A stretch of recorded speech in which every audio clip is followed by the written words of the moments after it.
دعوت کو مان کہ اسا سٹیج کی تیتان خیالاتان اظہاروں کو شکریہ مہربانی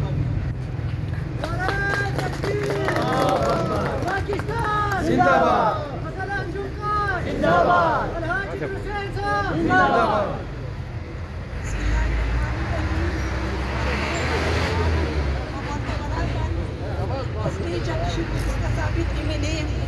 مولانا صاحب سنجستا اسبخور سیاسی لیڈران و ALP و اسبصدر اور صفا شکر گزار کی پیسہ ہے اسے موقع مت پرتمتی حیا کی تھی اپنا خیالات گزار کو اب حیا خصوصی طور شکر گزار شکریہ ادا کمان ALP و اسبصدر ڈاکٹر عید حسین صاحب ہوتے کہ اسے ہار اہم موقع حیا چھتر اور ریا متحد کوری ای جگہ جمع کوری پورا پاکستان تو پورا دنیا تے ای پیغام دیں کی چھتر روئی پر امن روئی سیاسی نظریاتی وابستگی بالاتر بھی تھی حیا ملکوں سے محبت کو نیارے ہموں تے آور من کی فیس آف چھترال حیا چھتر اصل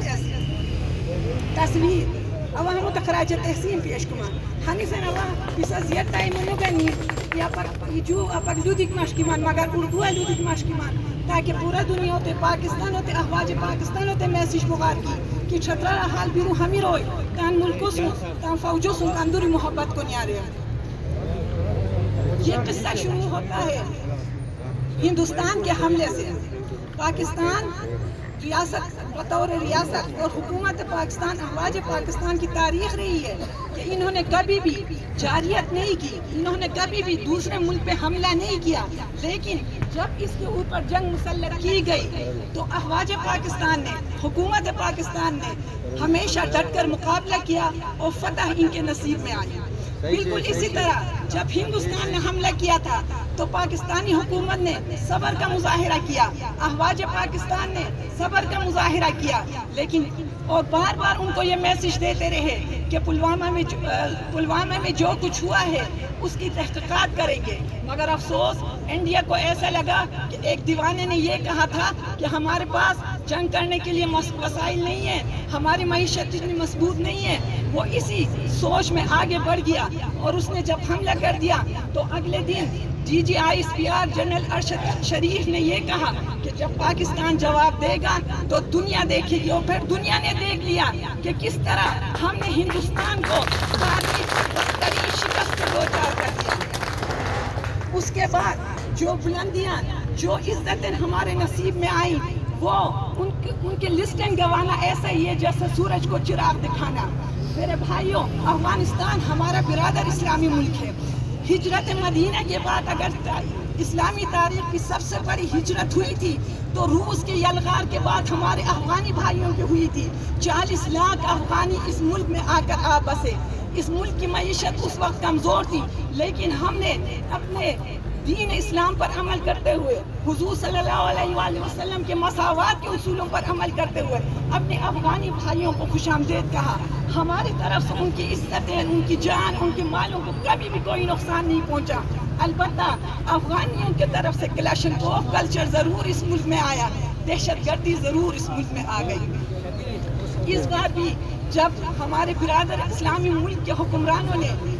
ہندوستان کی پھینکے ہوئی جال کے اندر پھنس گئے اور انہوں نے ہندوستان کے ساتھ معاہدے کرنا شروع کر دیا حتیٰ کہ انہوں نے مقبوضہ جنوب کشمیر کو بھی ہندوستان کا حصہ مانا یہاں پر ہمارے احواج ہمارے دیگر سیکیورٹی فورسز پر حملے ہو رہے تھے لیکن حکومت پاکستان مسلسل صبر کا مظاہرہ کر رہی تھی احواج پاکستان شہادتیں دے رہے تھے لیکن اپنے افغانی بھائیوں پر حملہ نہیں کر رہے تھے بار بار انہیں یہ کہا جا رہا تھا کہ ان خوارج کو ان دہشت گردوں کو روکو ان کے کیمپ ختم کرو ان کی سرپرستی ختم کرو مگر وہ کہتے ہیں نا کہ تنگ آمد بجنگ آمد جب حد سے زیادہ دراندازی ہوئی تو پھر وہی ہوا جو جنرل ارشد شریف نے کہا تھا کہ جب پاکستان جواب دے گا تو دنیا دیکھے گی الحمدللہ پاکستان نے جواب دیا اس میں ایک بے گناہ معصوم افغانی کا قتل نہیں ہوا ہے لاک کر دیا گیا ٹارگٹ کو ان ٹارگٹ پر حملہ کیا جا رہا ہے تخت کابل پر حملہ نہیں کیا جا رہا ہے بلکہ دہشت گردوں کے ٹھکانے ختم کیے جا رہے ہیں اس سے آپ اندازہ لگا لیں کہ احواج پاکستان جو ہے وہ اپنے برادر اسلامی ملک کو نقصان نہیں پہنچانا چاہتی لیکن وہ دہشت گرد جو آج پاکستان کو نقصان پہنچا رہے ہیں کل وہ افغانستان کے لیے خطرہ بن سکتے ہیں ان کا خاتمہ کر رہی ہے. یہاں پر رندو بارڈر میں حملہ ہوا, الحمدللہ ہمارے افواج پاکستان نے وہ حملہ پسپا کر دیا. میں داد دینا چاہتی ہوں چترال اسکاؤٹ کو کہ وہ ہمارے ثقافت کی, ہماری تہذیب اور روایت اور چترال کی ان سرحدوں کی امین ہے. چترال اسکاؤٹ سے میری محبت کی خصوصی وجہ یہ بھی ہے کہ میرے مرحوم دادا پاکستان زندہ باد,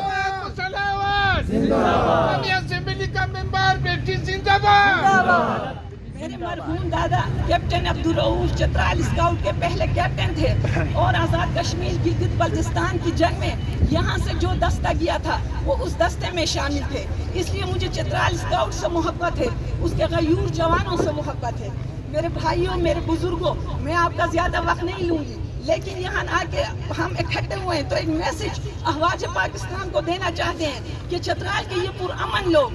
ہر زمانے امن ہو, زمانے جنگ ہو, ہم اپنے ریاست کے ساتھ کھڑے ہیں. ہم اپنے افواج کو زندہ باد کہتے ہیں, تینوں مسلح افواج کے ساتھ کھڑے ہیں.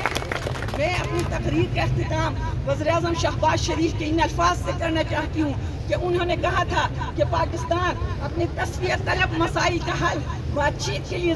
کے ذریعے چاہتا ہے, لیکن اگر ہم پہ جنگ مسلط کی گئی تو دشمن ہمیں تیار پائے گا. الحمدللہ, اور اب دنیا دیکھ رہی ہے کہ پاکستان اپنے دشمن کو مٹانے کی صلاحیت رکھتا ہے. آئیں میرے ساتھ نعرہ لگائیں, ایسا پرجوش نعرہ کہ تینوں مسلح افواج کو پتہ چلے کہ یہ غیور عوام اس کے ساتھ ہے. پاکستان کے تینوں مسلح افواج پاکستان, اللہ تعالیٰ اس سب ہلالی پرچم کو قیامت سر بلند رکھے, ہمارے ملک کو ہمیشہ قائم و دائم رکھے. بہت شکریہ.